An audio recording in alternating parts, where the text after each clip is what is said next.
All point of views expressed on Shop Talk 360 are solely the point of views of the individuals and do not represent any company, organization, or group.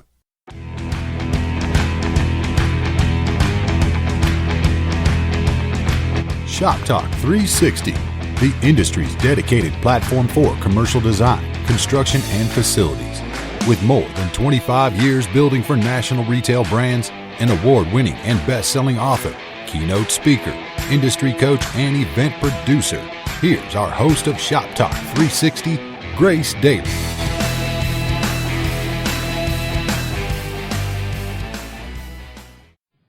Hey, Shop Talkers, welcome to our show. I have with us a guest. His name is Suman Sarkar. He's a founder and partner with 3S Consulting. Suman, thank you so much for joining us. Oh, great. Thank you for having me. It's a pleasure speaking with you. Now, Suman, I just wanted to share with our guests how we met. We met through an email that I had forwarded from my very dear retailer friend and also industry leader. He forwarded me your email because you have written a book entitled Smart Outsourcing, correct? Yes. I wrote a book on smart outsourcing, focused on facilities outsourcing. What are the different strategies companies can use to make outsourcing work for them? Okay. I can't wait to dive into the questions there. But before we start that, if you would please share with our listeners your very, very impressive background. Sure. As you mentioned, I'm a management consultant. Focus is to drive excellence in supply chain and sourcing for our clients. I started in consulting 20 years back with AT Kearney, and 8 years back I started on my own. And people assume being a small company we might not be working with leading companies, and we actually are an international consulting firm. We work with the leading companies in the country, including the largest biotech, largest health fund, and many others. This book is about outsourcing in facilities. I've been working in this space for the last 4 or 5 years, very, very deeply. And before that, I was involved in the space from a client perspective. And this book essentially summarizes what the learnings that I had and my peers had in facilities outsourcing, how outsourcing is really not working for many of our clients, and the book suggests ways to make it work. Yep, which leads us right into our first question. Now, the buy-the-budget model, also known in the industry as the fixed-fee model of outsourcing, it's a very sensitive subject to everyone in our industry, obviously because it affects people's roles, people's jobs. It affects lives, basically. And it's a very near and dear conversation to my heart because, as I shared with you from our earlier discussions, I've had firsthand experience of this when I directed facilities for a large women's apparel, and this model was implemented. So with that being said, the overall experience you've had with these models that you summed up in your book was that it's not working, it doesn't work, if it's totally outsourced, or maybe you can elaborate more. Yes. Buy the budget model is a way for companies to hold their outsourced provider accountable to the total cost. So let me step back and talk about how the industry has evolved and what's going on with the cost, right? Companies have outsourced primarily to reduce cost. Now, when the outsourcing started in the facilities world, or real estate and facilities world, it started with, smaller stuff being given to the outsourced provider and not much rigor around how those contracts were signed. But over time, as the contracts became bigger, companies started doing what we call fixed cost plus, right? Not fixed fee, but the cost plus model. The cost plus model essentially transferred the risk to the companies, not the outsource provider. So any cost increase gets automatically passed on to the companies. And what they found is that their costs after outsourcing, instead of reducing, has increased, right? Mm-hmm. And that contradicts what the leaders of facilities and real estate organizations are striving to do. So what has happened is, in order to bring back the focus on total cost reduction, companies are the heads of real estate and facilities are asking outsource providers to manage to the budget. They are being held accountable to the budget by leadership. So the head of real estate and facilities have a target, budget target that they have to meet. Their bonuses depend on it. Mm-hmm. And because of that, they are holding the outsource provider accountable for it, because 90% of their costs are not in their control anymore. It's in the control of the outsource provider. So what they're trying to do is to hold outsource provider accountable to the budget by the budget model or fixed fee model. Now, the model is very controversial, as you rightly said, not only from the company's perspective, but also from the outsource provider perspective. So let's talk a little bit on both sides, right? From the company's perspective, the risk has moved from their side, the cost risk has moved from their side to an outsource provider. But what ends up happening is that outsource provider, in order to manage to the budget, reduce services. The offices are not that clean, and they cut on the maintenance of equipment. They postpone investing in equipment and all that, right? And they try to cut corners, of course, to save costs. And that ends up reflecting badly on the company's real estate and facilities organization, because they are essentially a service organization to the main business, right? Mm-hmm. So it's controversial in that sense, because it doesn't drive the right behavior from outsource provider. From an outsource provider perspective, this is financially extremely risky, because what's going on right now is that their margins are very small. They are used to a world where they were comfortable with very low margins because it was cost plus. They didn't have to take risk, right? Mm-hmm. But now, with increasing financial risk, they can't manage that with very low margins. So, of course, if some of the deals go bad, and which I have seen some of the deals go bad, they could be in a financially bad situation, right? I mean, they can't manage this for a long time.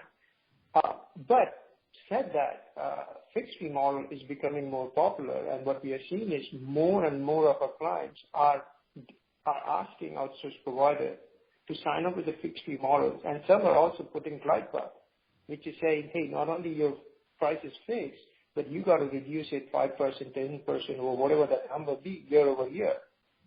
And if you can't do that, then I can't work with you, right?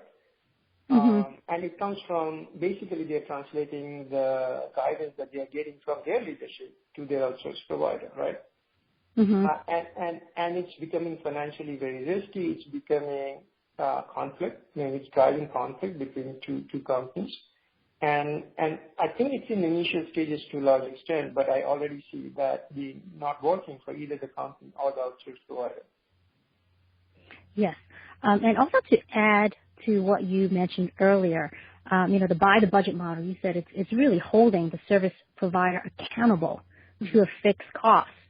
What's so striking to me about this is it is very controversial. One, because not only from personal experience, but also from having spoken to literally thousands of colleagues in my industry that have very similar feelings about this.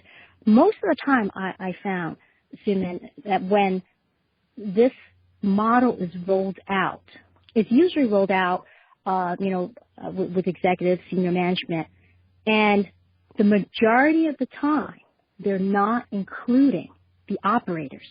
So they're not including their own associates who direct and run and manage the facilities or the construction or the design or procurement or whatever it is that they're looking to outsource.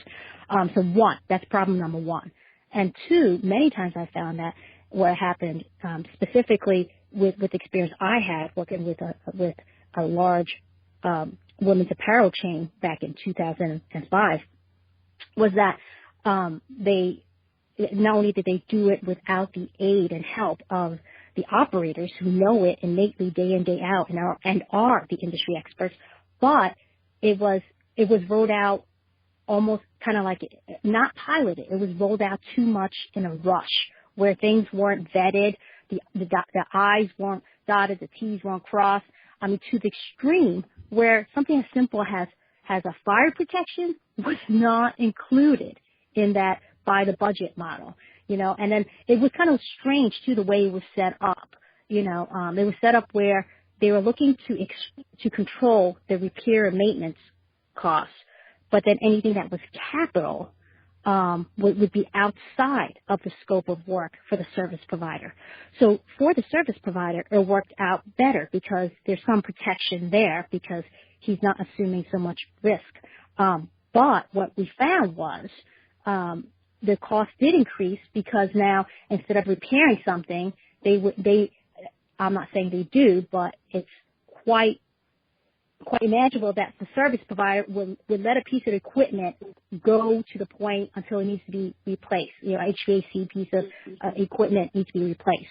So in essence, it's like it appears that we're saving money or rather keeping costs steady on the repair and maintenance, but then the capital expense goes up. It's just this kind of wild shell game that companies in our industry play. So that's been my take on it. But it's so interesting that I found that, and I'm very curious, the people who sign up for this type of by the budget or fixed fee model, are they so far up the food chain, like the chief procurement officers, CFOs, that they really don't understand the business dealings? Because I would find it hard pressed that any facilities person or construction person who works it hands on would agree to something like this. Well, so this is how the outsourcing has happened, right? Grace, meaning that this is how most of the things happen in large change in the industry. People assume certain things, and based on those assumptions, then they kind of convince themselves that's the right thing to do, and then they convince their friends and others to do it. Outsourcing happened the same way. People assume that what works for one company will work for another. They assume that scale, which is the bigger an outsource provider, the lower their cost would be. Is another way of thinking about saying, hey, the more I outsource, the better it is. The more I bundle, I will get a lower cost. And frankly, many of those elements were wrong. They were driven by wrong sets of assumption. And what we are also saying, I think, is that outsource providers are not really like our outsource facility space is really not really like buying widgets from China, right? It's much more complicated and involved, and folks up in the food chain probably don't understand that. And all those are fair comments, and that's one of the reasons why I think the whole outsourcing is struggling the way it is being done. What works for one company don't work for another. Scale is not the right measure. Actually, unfortunately, the bigger the combining two large volumes of two large companies, you're not going to reduce costs automatically. You will have to do work in order to reduce it. Most of the cost in facilities world and other outsourced world as well is associated with people. And the only way you can reduce cost is by getting a better utilization of that people. And I go into depth in the book to explain what utilization is all about. You can't expect a maintenance worker to work 16 hours just because an outsourced provider got an additional client, right? You have to figure out how to get more out of that 8 hour that maintenance person is working, which essentially means you have to carefully look at where the wasted time is, like wait time, travel time, and things like that, right? And all the service models. And companies don't have patience to do it. I mean, I haven't seen that being done either by outsource provider or other companies, right? So what has become is there is a lot of assumptions really being made behind outsourcing, which are completely wrong and very frustrating for people who work on the ground because you know what it takes to make these things happen, and some of the assumptions don't do that. Yes, absolutely. Now, in some of the information you sent over to me that I reviewed, very interesting. In your recent studies, you noted that in your interviews with 40 large companies across industries that have outsourced the real estate and facilities management program, 80% continue to emphasize the need for cost reduction, despite the fact that many companies acknowledge IFM, the integrated facilities management providers, are delivering cost savings as written in the contract. Now, why do you believe this is the case? Yes, well, I know when we say this, it strikes us odd that, hey, if people are reducing or saving costs, shouldn't you automatically get a reduction in costs? But actually, these two are different things. So let me try and explain, right? When companies outsource or did this cost plus contracts, what they did was they focused on a small piece of the pie, not the whole pie, the pie being the total cost. And they said, hey, these are our critical projects. If as an outsourced provider, you can reduce costs here, then our local costs will come down, right? And outsourced providers, based on whatever we have seen, have mostly achieved those targets, right? Meaning they have done a good job of achieving those targets. What's not being said is the rest of the pie, what's happening with that, right? And what we have seen is in the rest of the pie, the costs have gone up. And the reason the costs have gone up is because of two reasons. Of course, there is, fees and costs associated with, hiring an outside party, despite them having lower wage or benefits rates, right? The second really important thing is the incentive. Now, outsourced providers don't have the incentive to hold the cost in the areas that are not in that pie. If a company asks for additional service, they are far willing to provide that additional service for additional cost because the cost is passed right to the company. So what we have seen is, despite IFM providers and the companies acknowledging that IFM providers are achieving the cost-saving targets in the contract, the total costs haven't come down. They have actually started to go up. And we have seen it client after client after client that the costs are not going down despite the claims by outsourced provider and many in facilities management and real estate organizations that savings are being delivered.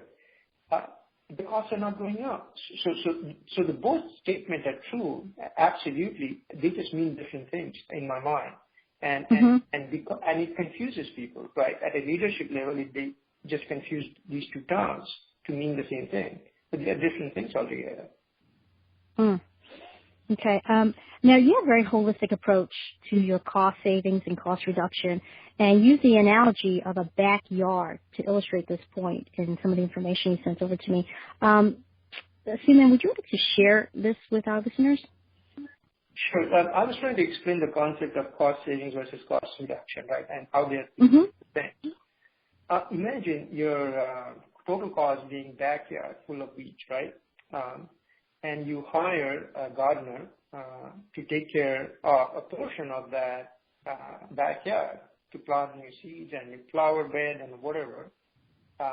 And the gardener does a good job of making that small piece of land look very nice, right? And he or she says, hey, I have achieved the targets, which is true, but your backyard still looks shabby because the rest of the part of your backyard where the gardener hasn't spent time, the weeds have grown, they look ugly, and overall the backyard still looks shabby, right? The way to do this, to fix your backyard properly, you have to let the gardener work on the whole backyard to maintain it, and that's how you can address the backyard, looks of your backyard. And that's where the cost savings and cost reduction is, right? Cost savings is when you ask your gardener to work on only a small portion of your backyard to plant, flowers and all that. That's cost savings. That's how the contracts are being written in most cost plus, agreements. A cost reduction is when you ask the gardener to take care of whole of your backyard, and which is where we are heading right now with, there's a fixed fee model or GMP models and others, where, companies are holding outsourced providers accountable for managing the total cost. I thought, it would be an easy way to explain the differences between cost savings and cost reduction, and why both statements, right? Cost savings are being delivered, but cost reductions are not happening could be true. Okay. And I know we're both very passionate about this topic, and from our past discussions, from a few past discussions we've had, we find that this model, I've worked with hybrids of this model that work. So, for instance, first off, if the operators are included to build the model, that helps because you have the experts, the day-to-day people building the model. That's first off. Second off, also too, what we found in my past dealings as a retailer was that if we built the model around specific trades or specific regions, that helped play up to the service provider's expertise.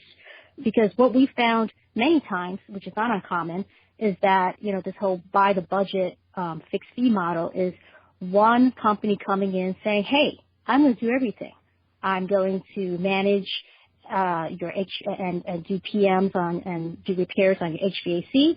I'm going to do your plumbing. I'm going to do your janitorial cleaning. I'm going to clean your storefront windows. It's just, and that doesn't always work because you're not working up to their expertise. And I don't know, anyone who claims that they can do that, I welcome on the show, because I have yet to come across one person who's truly able to handle all aspects of that, of every single aspect of that for a fixed fee model.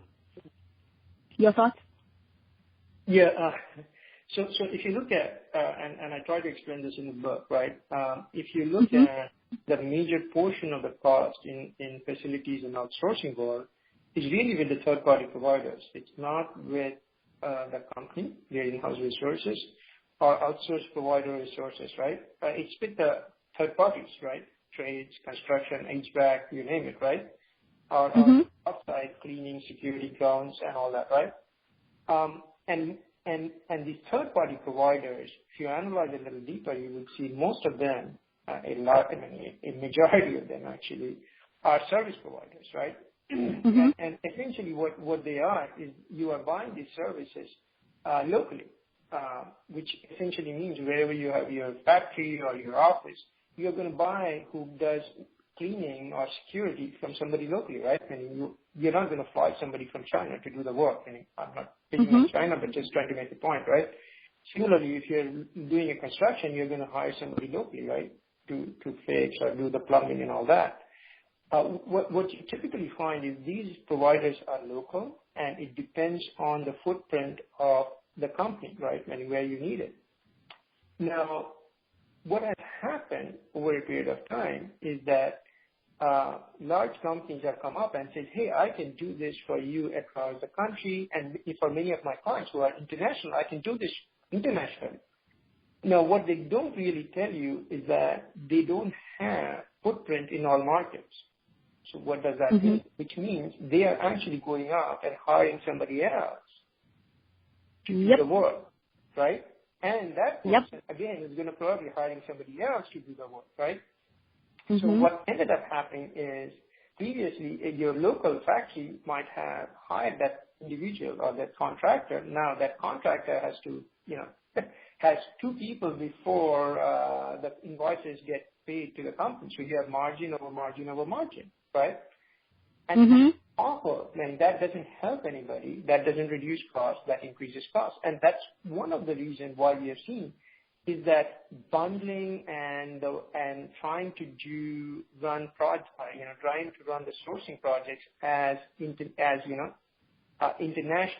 or even in U.S. National is counterproductive. It actually doesn't reduce cost. It increases cost. The bundling doesn't help unless done in a very smart way. And similarly, getting one provider to manage everything, it doesn't really work. I mean, you're just paying margin over margin. So there are a lot of fallacies in the outsourced world and how people have outsourced it. And what the book is trying to show is why it doesn't work and how it could potentially work by just, turning things around and thinking about it differently, right? Absolutely. Now, I guess, and this leads right into our next question, which is on technology and all the various technology platforms out there.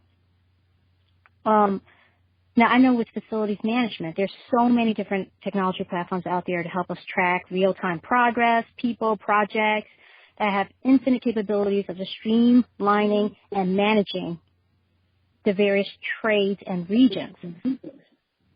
So I guess my question is, I'm not sure why more companies are not utilizing that to its fullest potential before turning to the by the budget model, specifically in facilities management. Well, I think, Grace, you're talking about two things, right? Yeah, you're essentially talking about, hey, why are we not using some of the technology capabilities available to drive value or to drive, value from the supplier base, right? The second thing is, hey, how this the contract model that's coming up can be more effectively utilized given this capability, right? Yes. So let me talk about the technology a little bit. If you look at the technology, the way it's been developed in the facilities space and outsourced places, much of the work is going on work order management, right? Companies had a hard time to track, hey, I wanted this lock to be repaired, and I did it 3 days back, and nobody has come in to fix it, and where did this order go, right? So there's a lot of work going on in work order management, ensuring it's being tracked, it's being, done properly. When companies used to do in-house, they had their own systems, but as they went with outsourced provider, that gap, that became a black hole, right? So they're trying to fix it. The second thing that's really going on is to provide transparency to what's really happening in terms of services, right? Yes. Which is, hey, you said this guy will be there, and is it happening? Are we working with the right provider in the right market, right? Is the invoice reflective of really the work being done on the ground, right? So some of the basic questions that you would ask if it was your business, right? And I think there's a lot going on to provide that transparency, right? So companies are using some of the technology, but you have to realize they are overwhelmed, right? They don't have the capability in-house to analyze a lot of data. And many times when we see the outsourced provider provide that data, they try to show it in a way that puts them in the good light, not really showing many times, right? And not everybody does it. Not showing the true picture, right, what's really going on. And so you need to use the data to be able to hold outsourced provider and suppliers accountable. And I think to a large extent, companies lack that capability now, right, to deal with big data, to deal with large quantity of data to make sense what's going on. I think what's also happening in the technology space is some of the new stuff that's coming in that can help companies manage this effectively, right? And one of the technology I talk in the book is about, hey, how companies can get transparency to their third-party providers, what work being done, and how they can hold their third-party providers accountable. It's similar to a Uber model where a company will have, where the providers will have a terminal where they use it like an iPhone and stuff, where they use it to come into the site, to log in. They take pictures of what the work was before, then they clean the place. I'm just taking a janitorial example, and then they take a picture of the place afterwards, and then they log out. Now, a third-party technology provider can sum this up and analyze the data and then forward it to the company for them to see it, right? And it basically provides transparency to the company's supplier operations and to ensure that the work is being done well and being managed well, right? Right now, it's just a little all over the place, and the assumption that an outsourced provider will provide that kind of oversight it's not practical, right? They can't do it all the time. So I think there is a lot of work going on in the technology space, and the companies are trying to do it, but I think they are getting overwhelmed, and much of the work is going on solving small slices of problem, not the whole problem, and that really is the issue, I think, Ash. Okay. Very interesting. And I can also certainly relate, I don't think it was until maybe the last 10 years that there's been interfaces for all these various technologies. Because I remember from very earlier discussions working with facilities management companies, how that when there's just, in the last 20 years, 25 years, there's been an influx of technology to handle facilities calls and just manage the whole facilities portion of our properties.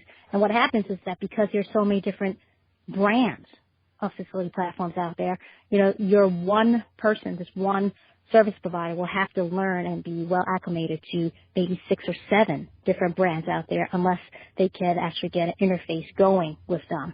So there's a lot of, I know this was an issue in the past, but I believe interfaces have been implemented since then to help mitigate some of the double entry and having to learn every single platform out there if their systems were not integrated with it. Okay. Well, so what's your top advice for someone who's looking to possibly outsource their facilities? Well, I would say there are 4 key points that you can take away from the book. I think it's important to take a step back and say outsourcing is a means to an end. As people have got closer to outsourcing, they assume many things, right? Hey, outsourcing will improve our services. There are lots and lots of things, assumptions being made, right? But the primary objective for outsourcing from investor point of view, shareholder point of view, the leadership, CEO, CFO point of view has always been cost reduction. Essentially, the assumption is, hey, I'm giving my so-called non-core areas to somebody who is good at doing this, and they should be able to drive costs because really I need my folks to focus on strategic issues, and I'm hoping this will make my operations more efficient, right? If it doesn't drive costs down, then the whole outsourcing value propositions goes away. So I think that's a takeaway, and that's saying let's remember why outsourcing started in the first place, right? And yep, absolutely. That value proposition, that has not changed yet, right? At least from an investor, stakeholder, and leadership perspective. What we are also finding, the way outsourcing has been done has not reduced costs in many, many, many cases. And primarily it's been done in a way focused on, small portions, really not focused on the whole part. And that has created problem for the facilities and real estate leaders in many organizations. And we talked a little bit about how it's driving, contract structures that are potentially not good for either parties, right?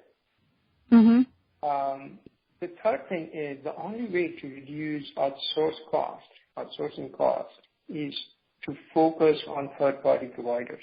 They are your largest cost base. Finding the right providers, having the right way of working with them locally is the right way to go about it. One of the things the book talks about is focus on utilization, not so much scale. So the traditional approach of, buying widgets really don't work when you're buying services. And that's important, right?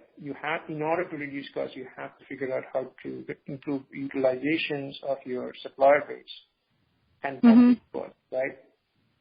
And I think the fourth point really is improving utilization is difficult. It just doesn't happen on its own, right? You have to really understand your supplier operations, and you have to optimize in local markets so that you can get better value from the money being spent. And in order to do that, you need transparency to supplier operations. So you have to partner and figure out how do you do this market by market. it's not going to automatically happen, right? Mm-hmm. So if you really want to drive value from outsourcing, you have to go to the fundamental principle of where is my cost and how do I drive it down? And the way to drive it down is by working with third-party providers and by improving utilization. And some way that has kind of not been talked about or not been focused on in many of my clients. I haven't seen them spend the time and energy to do that. Yeah, it always seems to be, with many of my colleagues and having experienced it myself, when it's rolled out without everyone's full involvement and or buy-in, and it's not rolled out carefully.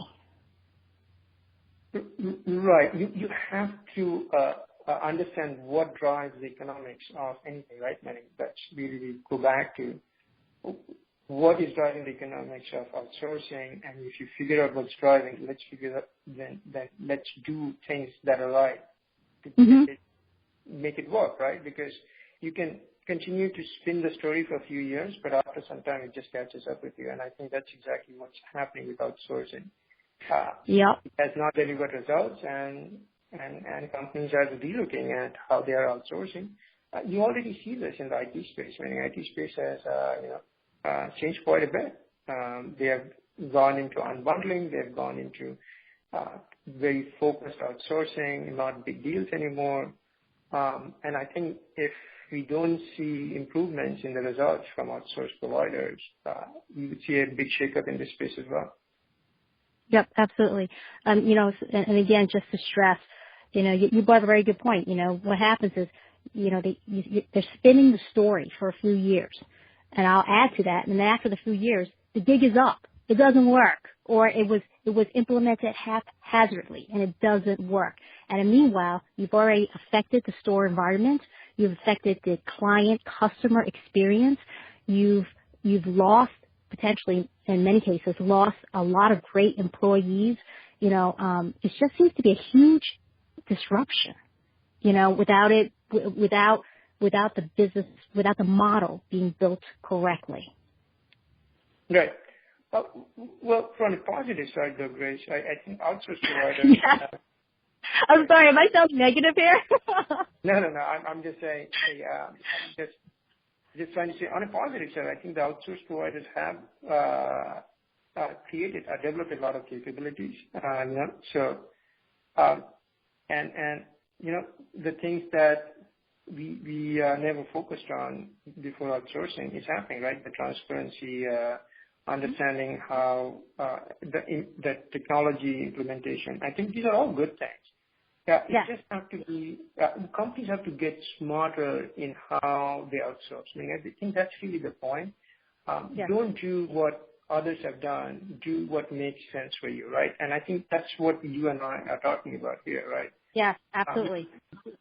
And that has been the problem with outsourcing. People have implemented outsourcing without giving it enough thought. They have done it in a rush. And many times they made choices that are contradictory and, does not help the overall objective. And I think that's the book is about. Be smart about outsourcing. Don't assume just because it worked for somebody else will work for you. Different business model, different ways of looking at doing things, right? So spend the time to figure out how to make it work for you. Okay. Well, and with that, we're going to wrap up this podcast. Suman, can you give a quick shout out to the listeners how they can reach you or read up more about you? And how they can also get your book? Sure. The book is available on Amazon. I also have it on a PDF format at Gumroad. So you can download from either places.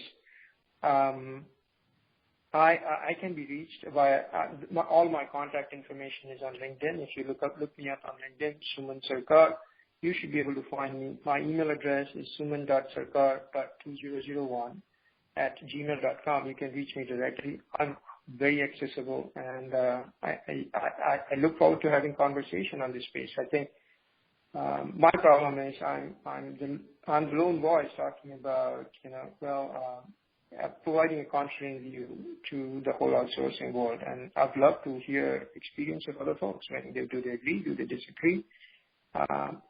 and only by conversation we can, get to a better place. Absolutely. And Suman, I can probably share with you safely on behalf of many of my listeners in my industry.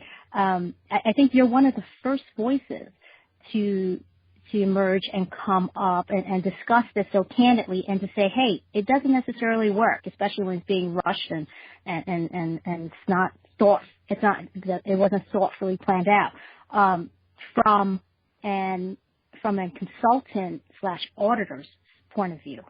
So, thank you so much for, stepping out and sharing with us. Very excited because we do have a future, outsourcing panel scheduled in the near future, and that's going to be TPA, and I'll be very, very excited to have you speak on the panel, as well as other retailers and restaurateurs to share their point of view. So, Suman, thank you so much for joining us on Shop Talk 360, and I look forward to chatting with you again really soon. Thank you, Grace, for having me in this call, and I look forward to future discussions. The more we discuss, I think the better we get. So, and more we all learn from each other. So I look forward to the opportunity. Absolutely, we'll keep the conversation going. Thanks, Suman. Thank you, Grace. Thanks for joining Shop Talk 360. Real conversations in the commercial design, construction, and facilities industry. You can reach out to us at grace@gracedaily.com.